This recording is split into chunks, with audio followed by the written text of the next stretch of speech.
Parents, and I mean, this is a hard discussion to have. Like, my child's dying. Like, let's be honest, my child has a disorder and she's going to die. That's the bottom line.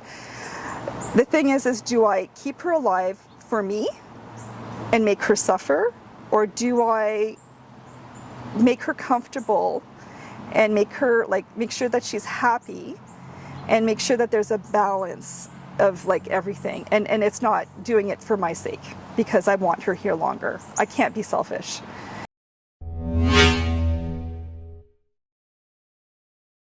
Hi, my name is Nicole, and I'm the mother of two beautiful daughters, Alyssa, who's 19, and Alexa, who's 12. Both of my daughters are super amazing, but both of them, unfortunately, were born with different medical complexities. My eldest daughter recently was diagnosed with a heart condition since COVID, and so that's been a really trying time trying to help her navigate through the system because she's over 19, and she's no longer linked with sick kids. Alexa was born with a neurodegenerative disorder. It's called Intermediate Salla disease. It's degenerative. It's a cross between ALS and MS. When she was young, when she was born, we knew that something wasn't quite right. Her blood work came back a little strange. We had an ultrasound, a lengthy ultrasound, to try to see if she had Down syndrome or other disorders. They asked if we wanted to do an amnio, and I chose not to because it had taken 7 years to have her. We really wanted her no matter what, so we made the conscious decision not to risk the pregnancy, and that we would welcome whatever came. When she was born, she had some vision impairment and some hearing impairment. Those are the two things that kind of popped up. Nothing really alarming that would have really sounded the alarm bells that she had a degenerative disorder. The thing with Salla is that it's a nasty disorder because it kicks in when they're 6 months old. So they're born pretty, I would say, normal, with very few comorbidities. And basically, when they're born, they start to develop like a regular child. So you're seeing like them reach certain benchmarks and things like that. So you're thinking like everything's okay. When 6 months kicks in, that's when things start to unravel. And a lot of the children, let's say they were able to sit up, now they can't sit up anymore. They were starting to make utter sounds for speaking, and now they don't. We start to notice a lot of like different things coming up, and that's where it raised the alarm for us. We ended up having her start daycare, and when she started daycare, she had aspirated because she wasn't swallowing properly. So she did at first, but then again, with the progression of the disorder, it affected her swallowing. And so that's how we found out, was that something was seriously wrong. She was 13 months old, rushed her to the hospital and found out she had aspiration pneumonia. They did a CT scan, and they found she had agenesis of the corpus callosum. And then we met with neurology at Trillium in Mississauga. We went to a feeding study at Sick Kids, and that's when we discovered like there were greater things happening here that we weren't aware of. She ended up with an MRI, and then we saw hypomyelination. So that's like the myelin, which is the connections to the brain, wasn't developing. So we knew that that was going to be life-altering.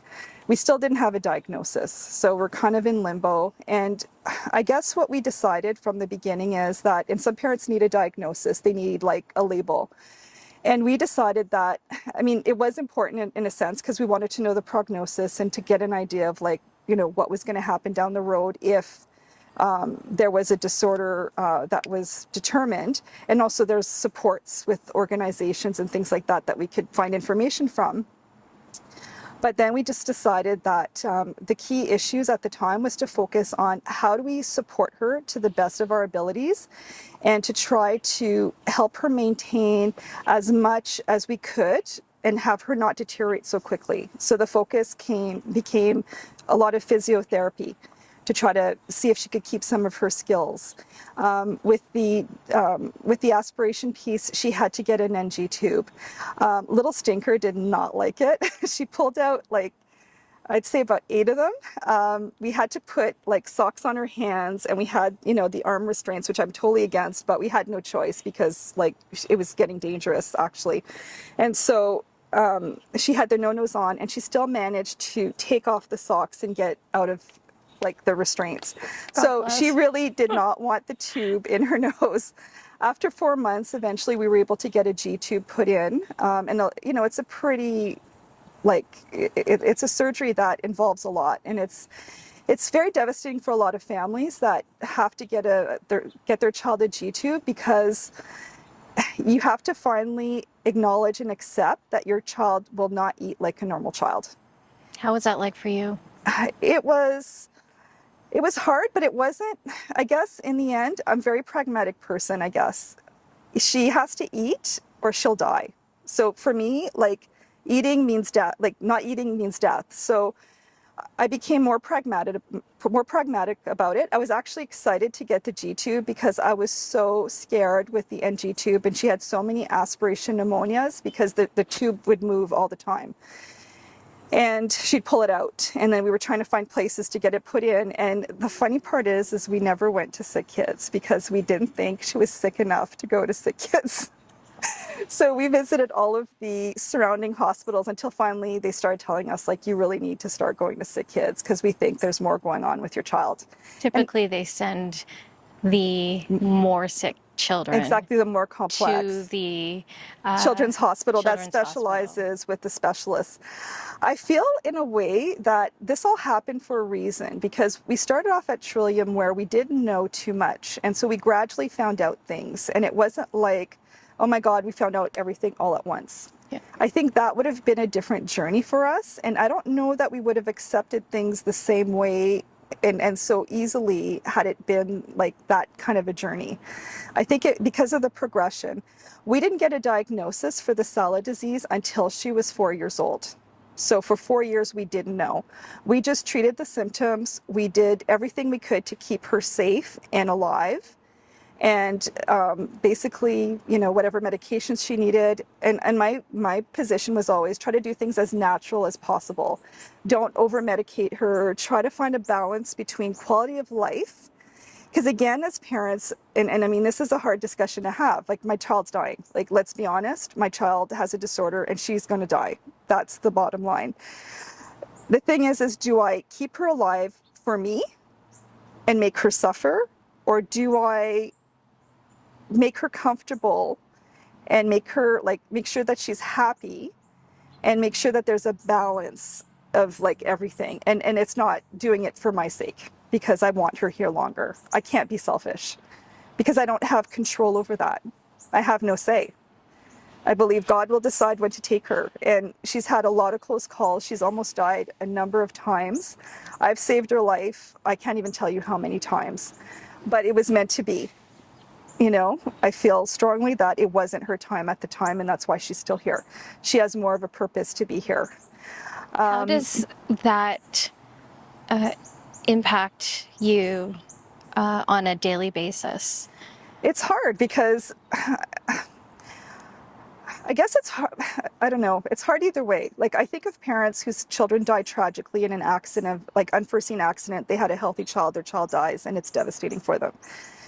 It's different for us because we know there's an end in sight and we don't know when it is, and we have more time than we thought we would have, because most children with Salla pass on by the age of 2, like those that are like severe like she is.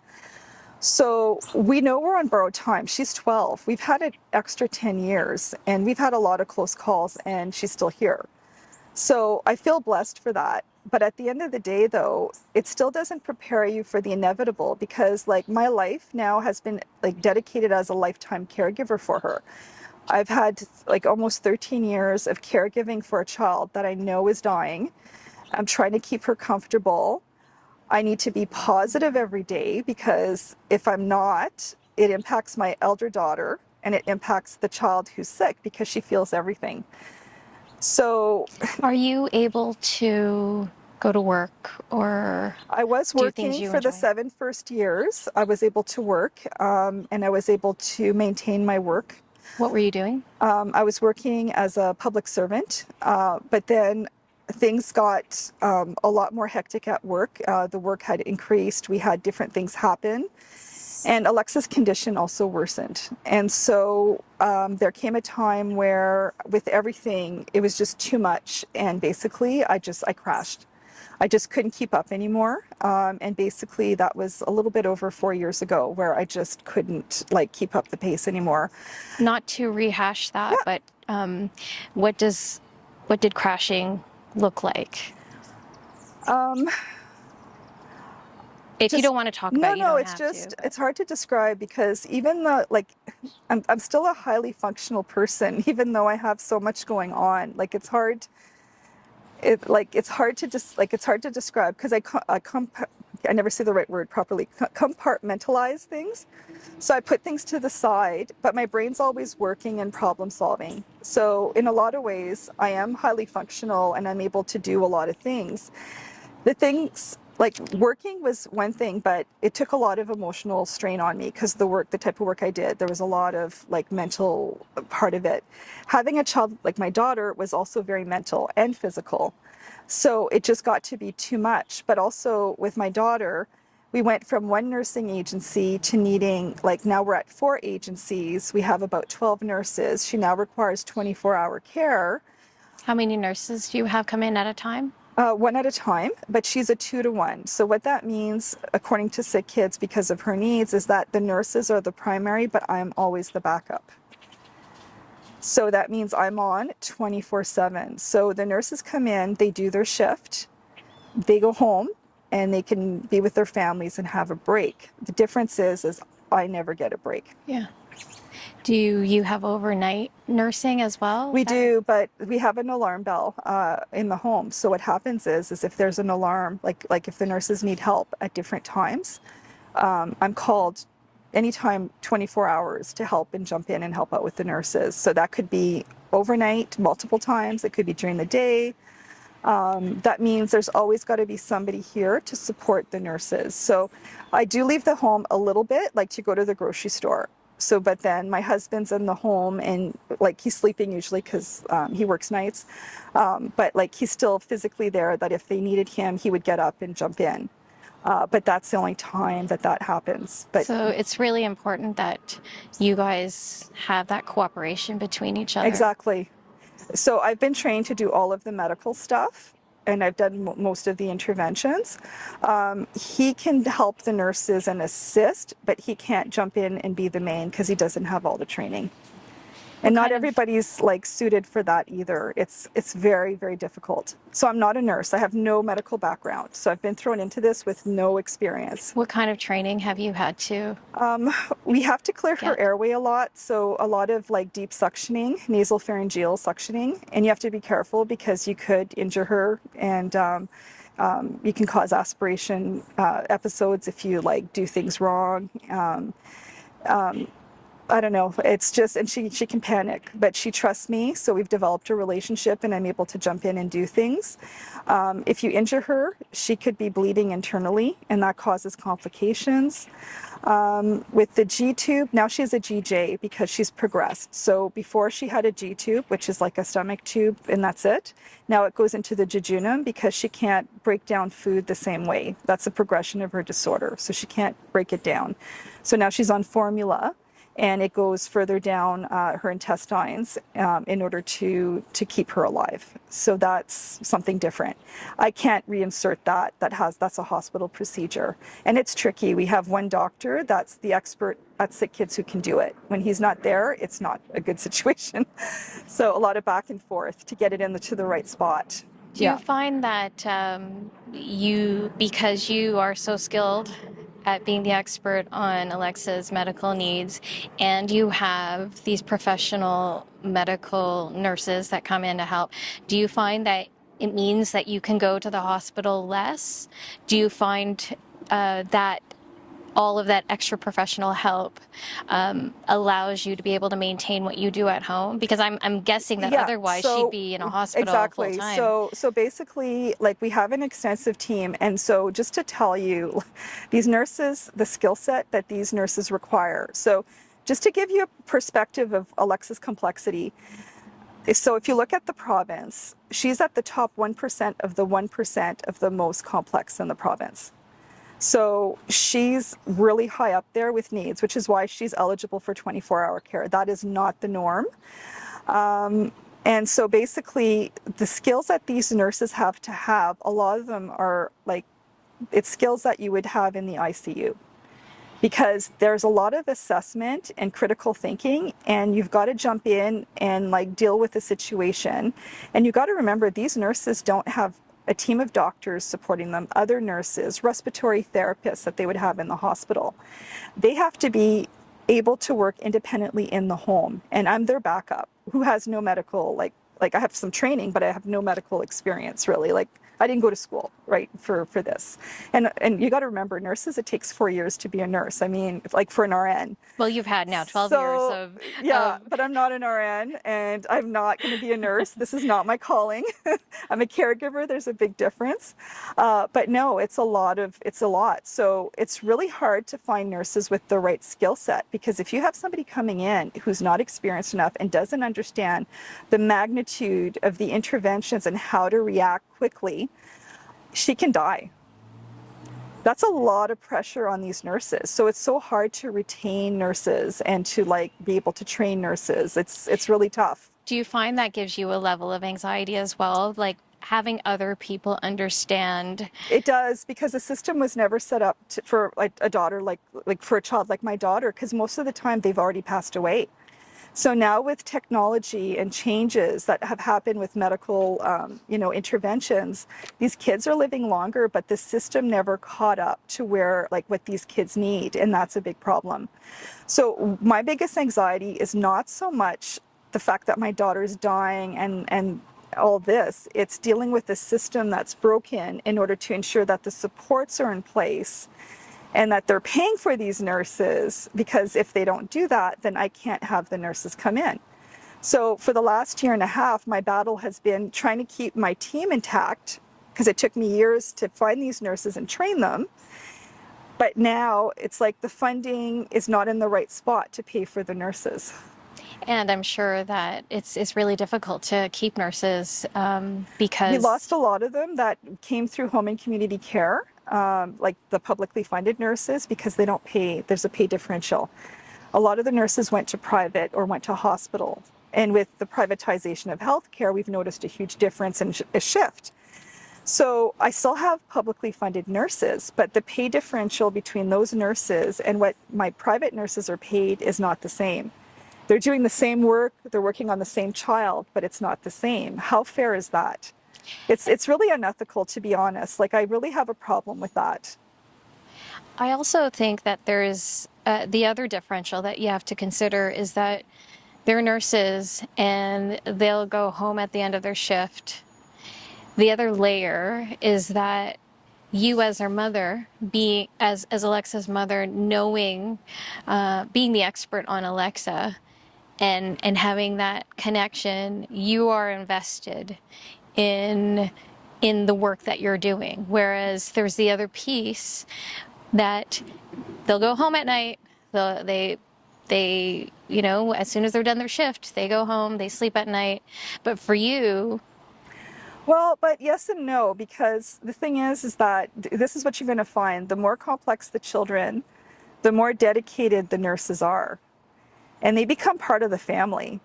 The lines are crossed. I hate to say it, but they are. They become part of our family, because when you're working side by side with a nurse, it's different than a parent-nurse relationship, because I'm working next to them. When there's a medical intervention, we have to trust each other, and we're doing it together. So it's like, it's not so much of a parent-staff relationship. It's a like colleague to colleague in a way, because we're doing things together all the time. And so that changes things, but they do get invested with Alexa. Like, anyone who comes and meets Alexa falls in love with her. There's something about her, like, and I've been told this by nurses that have come and gone, but just that have met her, and it just didn't work out because they didn't have the right skill set, because we get to choose who can come. And they said, like, it's like a spiritual experience. Like, she's just pure love. Like, you meet her and she's just amazing. Like, you feel it. You feel her presence, and it's like so soothing and just calm. And our home is like that too. It's not, as much as there's chaos all around us, like, it's a place where there's peace, I guess. We're at peace with the situation, I guess. We've accepted it. It's not chaotic in that sense. Like, unless there's a medical intervention. And then it gets chaotic. Yeah.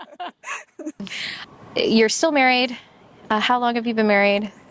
At least 31 years, going on 32 soon. So yeah, it's been a long, well, I shouldn't say that. We've been together for 31 years, but married for 21 of those. We were together for 10 years before we got married. I just wanted to make sure it was the right guy for me, so I waited 10 years before we got married. So, That's a lot of people could do that. I'm just kidding. I knew he was the right guy from the beginning, but we weren't in a hurry. And what's the secret to? I think it's partnership and mutual respect. A lot of people are really selfish nowadays, and at the end of the day, it's about our kids. We're both dedicated parents. We love our children so much that they supersede everything.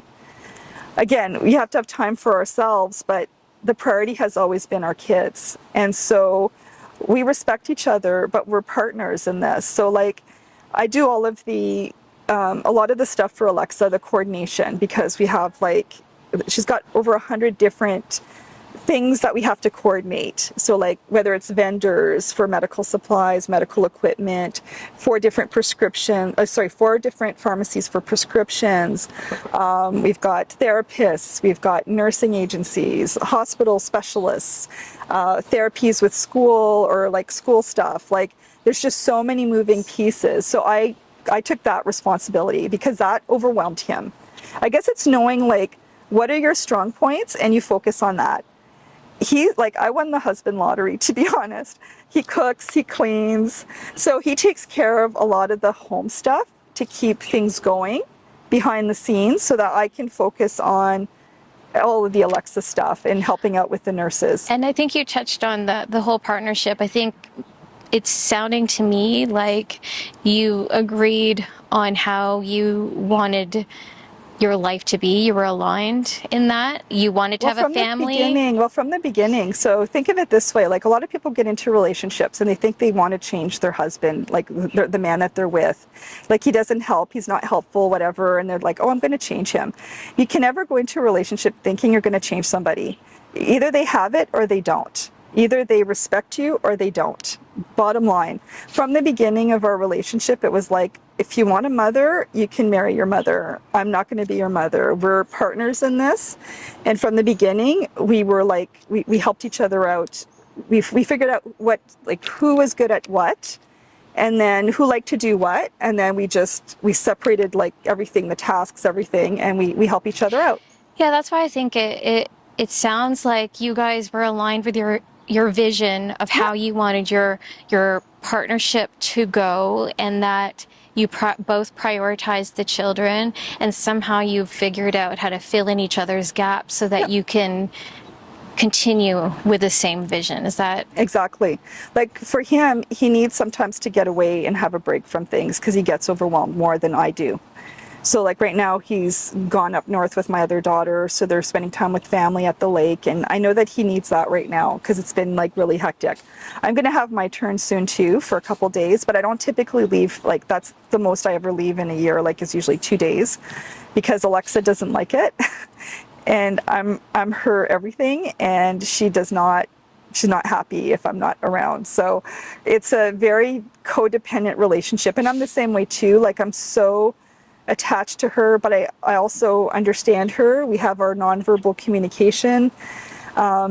She calms down when mom's there. She just wants mommy. Like everything revolves around mommy. So like I've accepted that. That's okay. Some parents have a hard time with that because that clingy kind of attitude. For her, if it helps with her breathing, if it helps with all of her health stuff, like why would I put her through more by not being there? At the end of the day, I'm her mother. And I made that decision to be her parent, so why would I not be there for her? And it's a bit of a cycle too. You're probably calm when she's calm, and she's calm when you're calm. Exactly. So you've figured out how to work with each other's movements. We always laugh because like our date time every month is to go to sick kids together to pick up her prescriptions. I know it seems silly, but that's like our time together in the car because And it's the that you only can time we laugh can about do it. it. We have a nurse who can work more independently because she's been with us for such a long time. And then our other daughter, who's an adult now, is in the home to support. And like we have to do this every month because we've got to pick up her medical supplies, everything, and we just do it together. It just works so much better together. The funny part is like last Tuesday we went and there was like a farmer's market at Sick Kids, and I'm like, let's take a little bit longer today and let's go look at the market. And like, there's nothing there. Like there was like maybe like 4 or 5 tables, and there was a lady playing an instrument that like we'd never seen before, and he's a musician. So we spent a bit of time asking her questions, and he was like really into it. And and then we went back home after I bought him a smoothie. We each had a smoothie for the ride home. You know what I mean? Like, it's all about like, at the end of the day, like we traveled, we did stuff for a lot of years, just the two of us. We had that really good base, and we were very solid in our relationship. We love each other very much. We realize now that we're in a different stage in our lives where the kids are the priority. We have a lot of stuff going on with both of our kids health-wise, and we have to be present for them. They need us more right now. So we basically pick like little moments where like we hang out together, and like that's it. Sometimes it's like I've passed out on the couch and it's 2 a.m. and he's exercising on the floor, and I'm just like, oh hey, how's it going? And we'll chat for a little bit, and then I'll just fall back asleep, and you have your moments where you can. But there's just, again, like I said, a lot of respect there, and and we help each other out, and I'll do special things for him and he'll do special things for me. I think it's appreciating each other, but not taking advantage of each other. I think that's the key to a good relationship. It's not one-sided. And a lot of the time for children that are on ventilators is that the parents have to basically resuscitate their own child. Sometimes we don't have a nurse present. And I had years where I was doing my own resuscitations. And it's very traumatic for parents to be working on their own children medically. And I think that's like something that there needs to be more education. A lot of frontline workers have a lot of PTSD, a lot of like trauma related to caring for people in medical high stress situations. But they're not related to those people because they're not allowed ethically to work on family members. But then you're asking, like, everybody's asking parents of medically fragile children to work on their own kids. How ethical is that? And how traumatic is that for all these parents? Because a lot of the time we do it because we don't have a choice. But there's a price to be paid down the road. All of these interventions, it adds up, and it affects you, and it traumatizes you. And I have a lot of PTSD linked to medical events that happened where I was by myself and I had to deal with it by myself. And I can't get it out of my head. So like if somebody starts like choking, like I see Alexa aspirating and her eyes bulging and like this whole event happening. And I've had a number of those happen, and I was by myself. And so how do you move forward from that? Like, and why are you expecting parents to be like frontline and center in these situations when these medical staff would not even be doing that for their own family members? Like, it's that line that's crossed, and I think society has to change. Like, people have to start realizing that, yes, these kids died very quickly years ago, but now they're alive and they're living longer. How do we support them in a way that's sustainable for these families to keep these children in the home and to be able to make sure that their mental health doesn't come at a cost? From all the trauma related to caring for these children without the proper supports in place. Like the events where I had support, I have a very different experience with those. They were traumatic, but it's not as triggering as those where I was by myself. We have had to experience the loss of a healthy child, Yeah. and therefore on an underlying scale there's grief that Yeah. sometimes can never be dealt with because you're just too busy. Well, and you never really deal with it, to be honest. I mean, at the end of the day, she never was healthy. Like from the beginning, there were things happening. When the degenerative piece started kicking in, like I have videos of my daughter uttering sounds, sitting up, doing things. They're hard to watch. It's heartbreaking because like she was obsessed with the soother, so she'd grab it and try to stick it in her mouth, and we'd try to get it out of her mouth, and she would put it back in her mouth. She can't even like do anything like that anymore. And so you also grieve like what was and what could have been. And again, she was never going to be normal, but even the fact that she was able to do some things in the past that she can't do now. Like now she's 100% dependent on us for everything. So imagine waking up one morning and all of a sudden you can't like really move your legs very much. Like you can sort of move your toes, but you can move just a little bit, but you can't actually like move your leg. You can't do the same with your arms. Your head, you can kind of roll side to side, but just a little bit. But that takes a lot of effort and a lot of energy out of you. You're lying there and all of a sudden you're like, you can feel the saliva in your mouth and you're like, you start choking, but you can't clear your own airway. Like you can't cough it out because you're not strong enough. And that's Alexa's life now. Like every day she's counting on someone. She has to trust that the person who's with her 24/7, whoever that may be, will understand her cues and jump in as soon as possible to keep her safe. Think of her mental health and how she has to trust that individual to do the right thing and respond quickly. And it's got to be scary, but nobody thinks about what it's like for these children. They don't put themselves in their shoes. And so my frustration dealing with like the bureaucracy of the whole system with the medical stuff is nobody's taking the time to slow down and stop and look at how their decisions, their policies impact these amazing children. And their families, because this Well, is but at the end of the day, even family-centered the child, care. this is a child. This is not a file. This is a human being. This is a child. It's like, it's mind-boggling. That's what breaks my heart is like they don't see the value of these children. They don't see the contribution that these children provide. They don't take the time to get to know these children. It's heartbreaking to me. I think that's the hard part. Like that's the hardest part for me is dealing with people that they act like they know, but they're moving so quickly. There's no way for them to even understand what it's like for her. So my role as a parent is to remind everybody is like, stop, slow down. This is what you're doing to her. This is the impact this is going to have on her. This is very traumatic for her. It's being her voice. I have to be her voice 24/7. When we got the news that Alexa had her issues, my mother-in-law had just retired like a month before.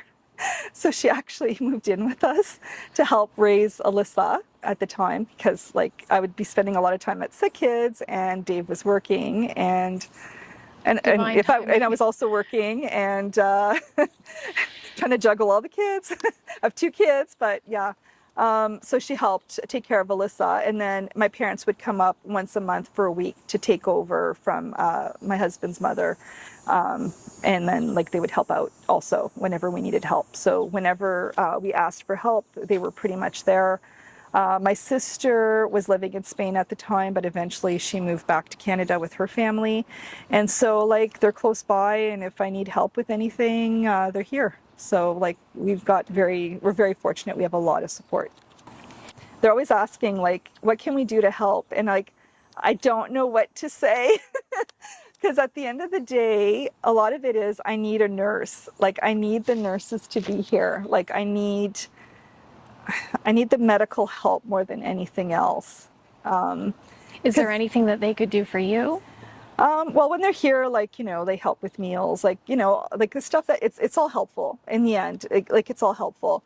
It's just that a lot of the time my stress is related to being the one alone with her without having the nurse there. Again, she's now a 2-to-1. So I'm not supposed to be the primary. I'm supposed to be the backup. So if I'm not the backup, I'm the primary. That means I'm the primary and the backup. It's a lot. That means everything's on me to deal with all of the medical stuff, and I find that to be overwhelming and very stressful. And again, there's a lot of trauma related to that, so and a lot of PTSD, so it's not really rational. And I've said this before, and I mean, it's not an easy thing to say, but I'm actually scared to death to be alone with Alexa, with like nobody else in the house, because like that's when all hell breaks loose. And that's when like a lot of major stuff has happened in the past. And I'm scared that there'll be a life-ending event happening on my watch, and like I could have done something but didn't do it because I didn't have the help that I needed to take care of things. Like there's a lot of pressure on families with kids with medical complexity. Is it helpful to have, even if they can't do anything, to have somebody around just so you know you've got? Well, we've done that before. So like, let's say like the nurse can't come in, and let's say like right now, like my husband's not here with my daughter.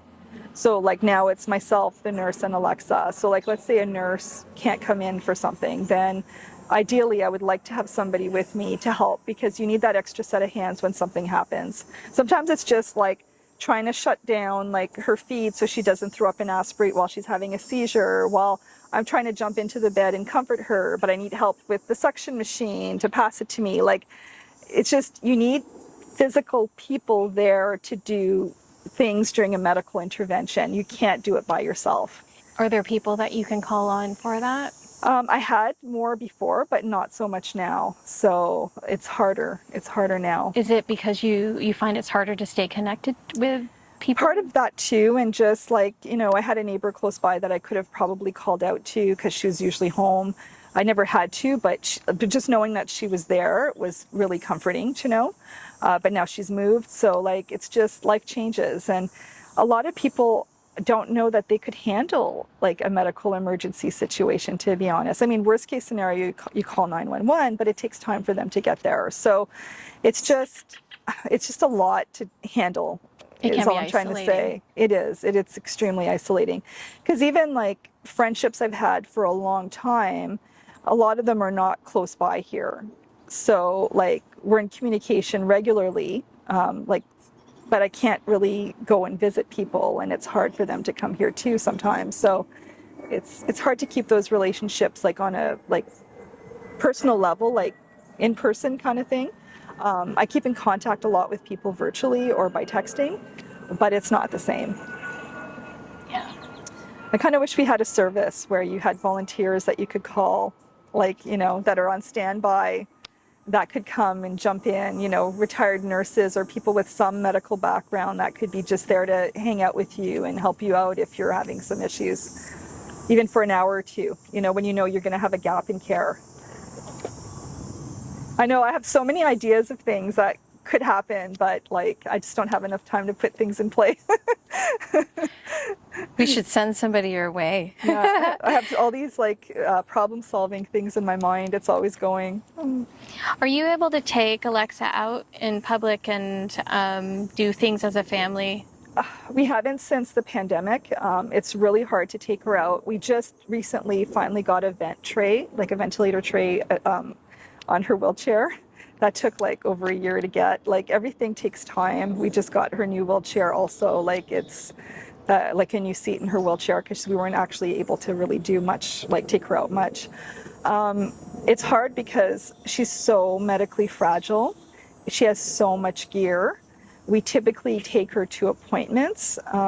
We took her to school because she does virtual school. She's done virtual school for a number of years now because that's an accommodation that was required because she can't handle leaving the home for any length of time. It wears her out. So then the next day she's got tons of seizures and she's exhausted from that one outing.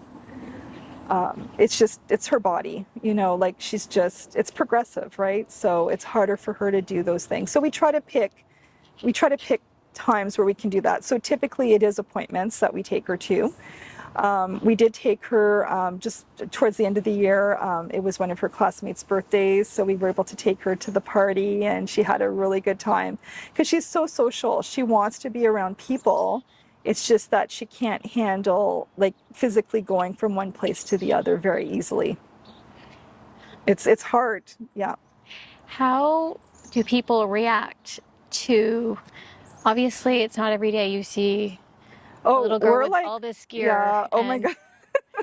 we're quite the I don't know how to word this. It's quite the show to watch. Like we have so much gear. Like we have carts, we have like so much stuff. but we're like a well-oiled machine. So with Alexa, there always has to be 3 people if we take her out. So the nurse, my husband, and myself. So he drives. I'm sitting in the seat next to Alexa, and I'm in charge of suctioning. And then the nurse is sitting behind her with the oximeter and takes care of the ventilator and what other pieces of equipment is also there. That's a lot. And like we've had instances where we've actually had to resuscitate her in the van on the way to Holland Bloorview on the off ramp, and trying to like have my husband like keep things together while driving, while we were working on her at the same time. It's like insane until we could pull over and like deal with whatever we had to deal with. Like it's crazy. Are people's reaction to you and Alexa and the whole team of people just in public, are people kind? Are they? Well, we don't typically take her, like we used to take her to Costco like years ago, but now with like people being sick, we have to be so careful because nobody's wearing masks anymore. What was that like when? People were always curious about Alexa, because like she's like beautiful blonde little girl, and they're curious. So they would come up, and those who had like the courage to come up, and we would talk to them, and we'd explain to them like the circumstances, and what was happening. Sometimes I remember like this one time we were feeding her with her G-tube at a food court, and a mother was there with her children, and she got really upset about it and took her kids away, and the kids were curious, and I would have rather had it be like a teaching moment as opposed to like something that she felt they would be traumatized by. Like you get all kinds of different people out there. Like so we've had different experiences, and I'm sure if you interview a lot of other parents, they've had good and bad experiences. I think the key is education. I've always been a welcoming person, and we're smiling and we're laughing all together with all the gear. So we're very approachable. So like if somebody, like if we see a child, like we'll talk and say, oh, look, this is Alexa, and would you like to meet her? And we try to bridge the gap so that people aren't intimidated or scared, or we want it to be a positive experience, but we also want people to learn about a child like Alexa, because the more they know, the better they'll react in the future. How this experience has helped shape your life purpose? Okay, well, I'm a completely different person than I was like 13 years ago. I kind of see it as like the before and after. Like I feel like before I was existing. Now I'm actually living. Like I see things so differently now. I'm so much more aware of everything around me. People going through hardship, like just anything, I'm so hyper aware now. Things I would have totally missed in the past because I was so wrapped up in my little world. It's crazy how that is. Well, you're forced to be present. Like yet you have to. And you realize like there's a whole other world out there that most people are completely unaware of. Like it's crazy. You think of like families whose kids are like in soccer or sports, and like they have their activities all the time, and they're doing things, and it's go go go go go, and they meet with friends, and the kids go to parties, and your life is like pretty full. Like you're busy, but like you're basically hanging out with people that are regular people also. Like you're not necessarily surrounded or in a circle of people that are going through tremendous hardships, like families with special needs, where every day is a struggle. I don't know, it's almost like you're in like a euphoric state half the time, like, you work, you have what you need, you're not really struggling. I mean, overall, that's we worked, we had a roof over our heads, we were happy, we did things. And then everything kind of came crashing in where like everything's impacted. Like even now, like financially, everything's impacted because you have a child that's so much more expensive. And yes, there's supports with the system, but like everything's so outdated, and they haven't actually updated a lot of their programs or funding for like decades. And it doesn't actually support the needs of the children today. So it's like there has to be a lot of overhaul with the systems and stuff. So I've been doing a lot of advocacy behind the scenes doing that. in trying to change programs and changing things, because that's what I'm really good at. Because Alexa's so far on the spectrum of like the extreme, it puts me in a unique position to like, if you can support Alexa's needs, then you can support pretty much most of the children. But you got to think of like, what would Alexa need? So that's what I've been focusing on. In the end, you have to realize, like, I had this child for a reason. I mean, I don't believe in coincidences. I've been blessed with an amazing child. That's pure love. And I mean, at the end of the day, she has her struggles, but I'm here to make sure that she's comfortable and happy for the time that she's here. I'm basically here to support her. Like, that's my role as her mother for the time that she's here. And at the end of the day, it's like I can either be sad, depressed, focused on the negative, or I can try to see how this experience could inspire and hopefully change and make the world a better place by having people understand and like and know about a child like Alexa. Because a lot of families that are going through this are really isolated, and not everybody wants to share their story because it's hard. It's hard that your child's dying, and it's like every day another piece of her is gone, and like it's a progressive thing, and like you don't know if you're going to have tomorrow, and you got to get up every morning and start all over again, and it's just it's hard. It's not easy, but at the end of the day, she's here and she has value. And how do we make the world a better place? By having people know about Alexa. I want to know what the biggest thing you've learned is. Whew, good question. That's life's precious, and that you have to live every moment to the fullest, and to appreciate everything you have around you at all times. Not to take anything for granted, ever. And just be present. I see all these people trying to accumulate wealth and all these things, and it's like, you've lost your purpose.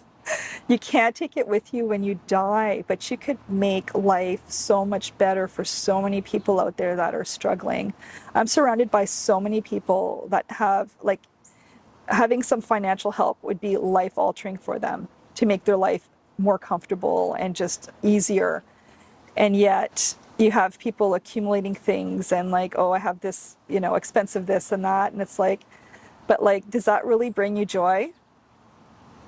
Maybe for the moment, but you can't take it with you when you're gone. What you do here at this time is what's important, but they haven't learned that lesson.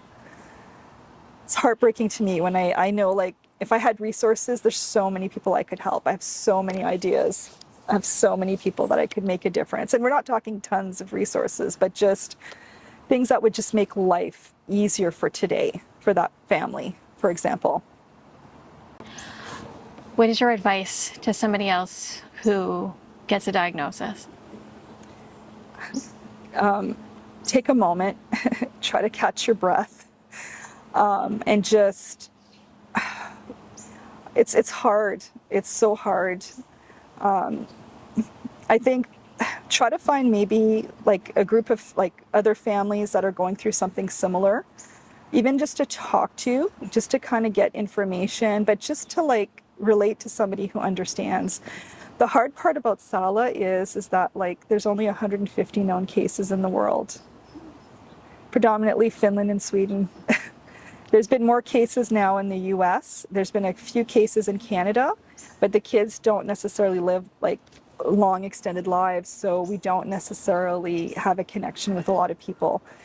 There was a family out west, but the child passed away a couple years ago. And then there was one in Toronto too that died like quite a few years ago. But once the children have passed on, they seem to kind of break away from it all, and you don't want to, approach them because they're grieving. But it's hard to find support with a disorder like this one. But other disorders, like there's organizations that you can reach out to, support, a lot of different supports out there for families. And I would recommend reaching out so that you're not feeling so isolated and alone. Some people blame themselves because it's a genetic disorder, and I never felt that way. My husband and I are equally responsible, I guess, genetically for Alexa. We were both carriers of the gene. But at the end of the day, I never felt responsible for that. I felt like she was here for a reason. And just find your purpose in all this. I know it's hard, but just remember, like, you were chosen. There's something special about you. And I feel blessed to be Alexa's mother. I feel overwhelmed by that I was chosen to be a mother for such an incredible child.